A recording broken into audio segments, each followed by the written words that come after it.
নমস্কাৰ পোনপ্ৰথমে আপোনালোক সকলোকে ভোগালী বিহুৰ শুভেচ্ছা থাকিল আৰু আজি আপোনালোকৰ লগত আলোচনা কৰিম কৰোনা মহামাৰীৰ নতুন ৰূপ ওমিক্ৰনৰ ওপৰত কিন্তু ইয়াৰ বিষয়ে আলোচনা কৰাৰ আগতে আপোনালোকৰ লগত আলোচনা কৰিলো যে কৰোনা ভাইৰাছ আমাৰ দেহৰ ভিতৰত কেনেকৈ সোমায় আৰু আমিনো কৰোনাত কেনেকৈ আক্ৰান্ত হৈ পৰোঁ কৰোনা ভাইৰাছ আমাৰ দেহৰ ভিতৰত সোমাই গৈ আমাৰ দেহত থকা হাওফাওৰ ভিতৰত সোমাবৰ কাৰণে অহৰ্নিশে চেষ্টা কৰি থাকে আৰু ইয়াৰ বাবে কৰোনা ভাইৰাছৰ বাহিৰৰ আৱৰণত কিছুমান জোঙা সদৃশ স্পাইক প্ৰটিন থাকে ই চাবিৰ দৰে কাম কৰে আৰু ঠিক তেনেদৰে আমাৰ হাওফাওৰ বাহিৰৰ আৱৰণতো কিছুমান ACE2 নামৰ ৰিচিপ্টৰ থাকে যিয়ে তলাৰ দৰে কাম কৰে যেতিয়া কৰোনা ভাইৰাছৰ স্পাইক প্ৰটিনে আমাৰ হাওফাওৰ বাহিৰৰ আৱৰণত থকা ACE2 ৰিচিপ্টৰ লগত সংযুক্ত হৈ যায় তেতিয়াই ভাইৰাছ আমাৰ দেহৰ হাওফাওৰ ভিতৰত সোমাবৰ কাৰণে সক্ষম হয় আৰু তাৰ ফলতে আমি কৰোনাত আক্ৰান্ত হৈ পৰোঁ কিন্তু আমি ভ্যাকচিন লোৱাৰ কাৰণে আমাৰ দেহৰ ভিতৰত ইমিউনিটি সিস্টেমে এনেকুৱা এন্টিবডি সৃষ্টি কৰিছে যি এন্টিবডিয়ে কৰোনা ভাইৰাছ আমাৰ ভিতৰত গলেও সেই ভাইৰাছৰ বাহিৰৰ আৱৰণত থকা স্পাইক প্ৰটিনক আক্ৰমণ কৰি ব্লক কৰি দিয়ে যাৰ ফলস্বৰূপে সেই ভাইৰাছটোৱে আমাৰ হাওফাওৰ ভিতৰত সোমাব নোৱাৰে আৰু তাৰ ফলত আমি কৰোনাত আক্ৰান্ত হোৱাৰ পৰা বাচি থাকিব পাৰোঁ এতিয়া কৰোনা ভাইৰাছৰ নতুন ভেৰিয়েন্ট ওমিক্ৰনৰ ওপৰত কিছু আলোচনা কৰোঁ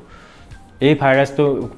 ওমিক্ৰন নামৰ ভাইৰাছটো আমাৰ দেহৰ ভিতৰত গৈ হাওফাওৰ ভিতৰত সোমাবৰ কাৰণে চেষ্টা কৰি থাকে আৰু তাৰ বাবে ভাইৰাছৰ বাহিৰৰ আৱৰণত যিবিলাক স্পাইক প্ৰটিন আছে তাৰ কিছু ৰূপ সলনি কৰি লৈছে যাক আমি মিউটেশন বুলি কওঁ আৰু ইয়াৰ ফলতে আমাৰ দেহৰ ইমিউনিটি সিস্টেমে নতুনকৈ এন্টিবডি সৃষ্টি কৰি আছে যদিও সেই এন্টিবডি বোলে ভাইৰাছৰ স্পাইক প্ৰটিনক সম্পূৰ্ণৰূপে ব্লক কৰি বাধা দি ৰাখিব পৰা নাই আৰু তাৰ ফলত ওমিক্ৰন নামৰ নতুন ভেৰিয়েন্টটোৱে আমাৰ দেহৰ হাওফাওৰ ভিতৰত অতি সহজতে প্ৰৱেশ কৰিছে ফলস্বৰূপে যিবিলাক ব্যক্তিয়ে ভ্যাকচিন লৈছে তেনেকুৱা লোকৰ ক্ষেত্ৰতো এই নতুন ভাইৰাছত আক্ৰান্ত হোৱা দেখা গৈছে সমীক্ষা অনুযায়ী কৰোনাৰ নতুন ভেৰিয়েন্ট ওমিক্ৰন আগৰ ভেৰিয়েন্টতকৈ বহু গুণে বেছি স্পীডত ট্ৰেন্সমিট হোৱা দেখা গৈছে ইয়াৰ লগতে ৰোগীবিলাকৰ লক্ষণবিলাকো আগৰ ভেৰিয়েন্টতকৈ কিছু চেঞ্জ হোৱা দেখা গৈছে চৰ্দি জ্বৰ কাহ বা গাৰ বিষ আগৰ ভেৰিয়েন্টৰ দৰে এই নতুন ভেৰিয়েন্টতো দেখা পোৱা গৈছে ইয়াৰ উপৰিও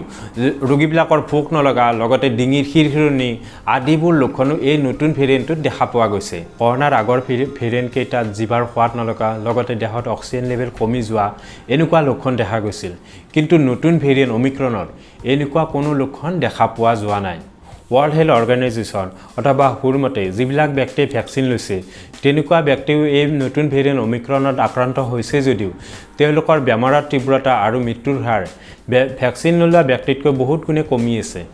সেইবাবে যিবিলাক ব্যক্তিয়ে এতিয়াও ভ্যাকচিন লোৱা নাই তেওঁলোকে অতি সোনকালে ভ্যাকচিন লোৱাটো অতিকৈ প্ৰয়োজনীয় যদি আমি সামাজিক দূৰত্ব মানি চলো লগতে মাস্ক পৰিধান কৰোঁ আৰু যদি অতি সঘনাই যদি আমি ভালকৈ চেনিটাইজ কৰি থাকোঁ তেতিয়াহ'লে কৰোনাৰ এই নতুন ভেৰিয়েন্ট ওমিক্ৰনক